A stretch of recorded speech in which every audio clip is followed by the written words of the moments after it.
તો બાંગ્લાદેશમાં હિન્દુ સંતોની ધરપકડ અને હિન્દુઓ પર થતી હિંસાના વિરોધમાં આણંદ શહેરમાં હિન્દુ સંગઠનો દ્વારા મોડી રાત્રે શહેરના 100 ફૂટ રોડ પર બાંગ્લાદેશનો રાષ્ટ્રધ્વજ દોરી તેમજ બાંગ્લાદેશ મુર્દાબાદના નારાઓ લગાવી વિરોધ પ્રદર્શન કર્યું હતું। બાંગ્લાદેશમાં હિન્દુ નાગરિકોને નિશાન બનાવી હિંસા આચરવામાં આવી રહી છે તેમજ હિન્દુ સંતોની ધરપકડ કરવામાં આવી રહી છે, જેના વિરોધમાં આણંદ શહેરમાં 100 ફૂટ રોડ પર ગત રાત્રિના સુમારે હિન્દુ સંગઠનો દ્વારા બાંગ્લાદેશનો રાષ્ટ્રધ્વજ દોરી તેમજ બાંગ્લાદેશ મુર્દાબાદના નારાઓ લગાવી હિન્દુઓ પર થતી હિંસાનો વિરોધ કરી બાંગ્લાદેશ મુર્દાબાદના નારાઓ લગાવી વિરોધ પ્રદર્શન કરવામાં આવ્યું હતું। બાંગ્લાદેશમાં હિન્દુ સંતોની ધરપકડ અને હિન્દુઓ પર થતી હિંસાના વિરોધમાં આણંદ શહેરમાં હિન્દુ સંગઠનો દ્વારા મોડી રાત્રે શહેરના 100 ફૂટ રોડ પર બાંગ્લાદેશનો રાષ્ટ્રધ્વજ દોરી તેમજ બાંગ્લાદેશ મુર્દાબાદના નારાઓ લગાવી વિરોધ પ્રદર્શન કર્યું હતું।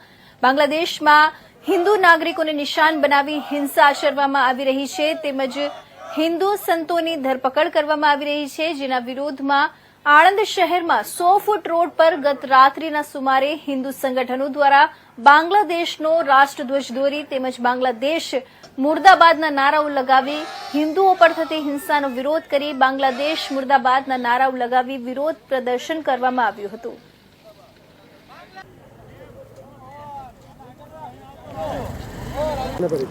जिग्नेश प्रजापति श्री राम जन्मोत्सव समिति आनंद प्रमुख।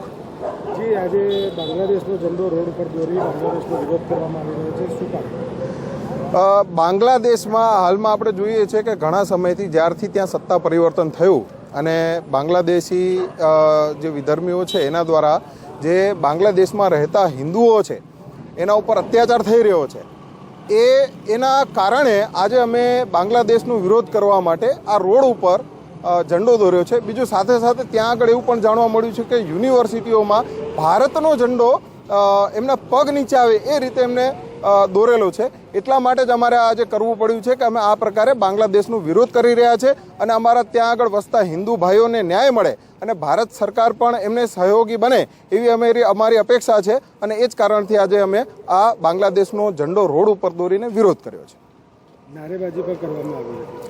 જી, નારેબાજી તો 100% થવાની, જેનું કારણ છે કે ત્યાં રહેતા હિન્દુઓ માટે કોઈએ તો અવાજ ઉપાડવો પડે, એના માટે આજે અમે આણંદમાંથી એક આ નાની એમથી શરૂઆત કરી છે।